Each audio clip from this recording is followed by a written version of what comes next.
What's going on, guys, and welcome back to the channel. My name is Mark and this is 360 Finance. If you are studying for the CFA level 1 or just the CFA exams in general, use coupon code MARK20 to get 20% off AnalystPrep material below. AnalystPrep is one of the best bang for your buck CFA prep providers out there. Some of their material is as cheap as $250, whereas you're looking as high as almost $1,300 with most other providers. Check the links in the description if you're interested. So I put up a poll the other day, and it looks like you guys are asking for some CFA content. I know I've been doing some content on stocks, ETFs, and personal finance and whatnot, but you guys want to see the CFA content, so here it is. Okay, so today we're going to be talking about the reasons why people quit CFA after level 1.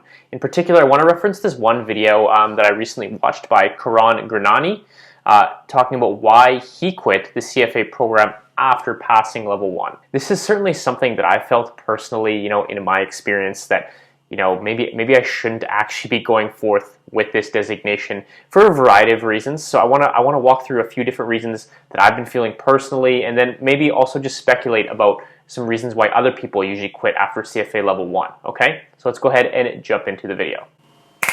So the first thing that I can think of, or the first thing that I actually want to talk about is, kind of like what I'm feeling, and the things that I've felt throughout my CFA journey is, I don't actually work in banking or work in the finance industry. I actually work for the government of Canada. And I'm sure maybe that makes you wonder, like, why am I actually pursuing this designation? And, the same thought has come to my mind as well. And the reason that I am actually pursuing it is because I may use it to pivot into that industry in the future. I have family and, lots of friends that work in that industry, so I may leverage that network in order to get in that industry. But I'm not currently unhappy with my current job, okay? But the reason I'm pursuing the CFA is because I'm actually passionate about the content it teaches, okay? I want to become better at portfolio management. I want to become an expert in the field of finance, specifically when it comes to portfolio management. The reason that I think that people quit after level 1 is because A, they're not passionate about it. They got through level 1, or maybe they didn't get through level 1, maybe they failed and they decided they're going to stop. But if you're not willing to put in the work, like, you have to spend hundreds and hundreds of hours in order to pass these tests, each level. And I think if you're not passionate about the material, you're obviously not going to be willing to put into that work.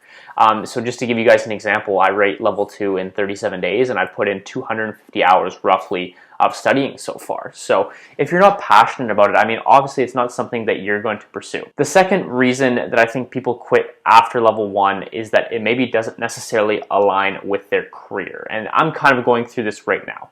The thing is, I have a good paying job, which I'm actually extremely happy at. So I'm not necessarily aligned in terms of what people traditionally do once they pass the CFA. They either go into like portfolio management, investment banking, private equity, something along those lines. I work for the government. You might be asking, why am I doing the CFA then? It doesn't align with my career, but I'm 100% passionate about this topic. So that's why I'm pursuing it. But I think that's kind of like the main thing that people usually get out of it for. After level 1, like, let's say you pass it and you went through the grueling 300 hours in order to get through. You don't actually want to put in those hours again to get to the next level or to pass level 2, because you just don't see yourself applying that knowledge to your day job or just to your life in general. You know what I mean? At the end of the day, it's a designation and it's about the education. It's not about the paper that you get at the end. It's about what you learned throughout the process. As you all know, life is a constant process trying to better yourself. I do also believe that this designation will pay dividends in my future, which is why I'm doing it. It's kind of like an investment, right? Invest in my 20s into this knowledge in my 20s. By the time I get to my 40s and my 50s, this will already have paid itself off. It would have paid an extraordinary amount of dividends into the future. And I truly believe that, and I am passionate about this topic. So the first couple of reasons: A, you're probably not passionate if you're quitting after level 1. 2, maybe it doesn't align with your career. And then the third reason I came up with here is maybe you just have better things to do with your life. You know what I mean? Like, it's May, it's like really nice outside. Yes, it's a pandemic, but I'm sure people, want to go out and do things. And I don't know where people live that are watching this video, but I live in Ontario, Canada, and we're currently in lockdown again right now. We can't do anything. Can't go see people. Can't, have any gatherings. We can't even go out and play golf. That's kind of my third reason. You probably don't want to be spending 300 hours of your time studying for an exam, which A, you're not passionate about, 2, doesn't align with your career. and you probably just feel like you have better things to do. Maybe you have children, maybe you have a significant other you want to spend time with, maybe you just want to hang with the bros or the girls. I have no idea. Anyways, that's another thing I think that some people might think, and I'm sure a lot of people might also feel that they learned enough at level 1 that they don't need to pursue level 2 and level 3. Level 2 and level 3 are a lot more involved than level 1.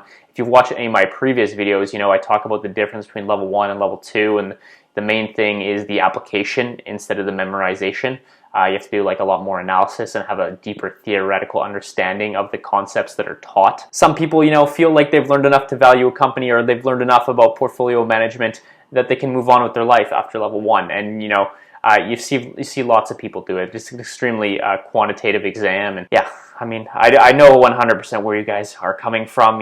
All these thoughts have entered my head at one point or another as well. So I just want to let you guys know that absolutely, these thoughts have entered my head. But I'm going to continue pursuing this exam. I'm going to continue pursuing this designation. I do see it applying to my future life, and I do see it paying dividends in the future as well. I know if you read online, you probably see a lot of negative things about the CFA in terms of like how much time it actually takes to study for it versus the value that you get out of it.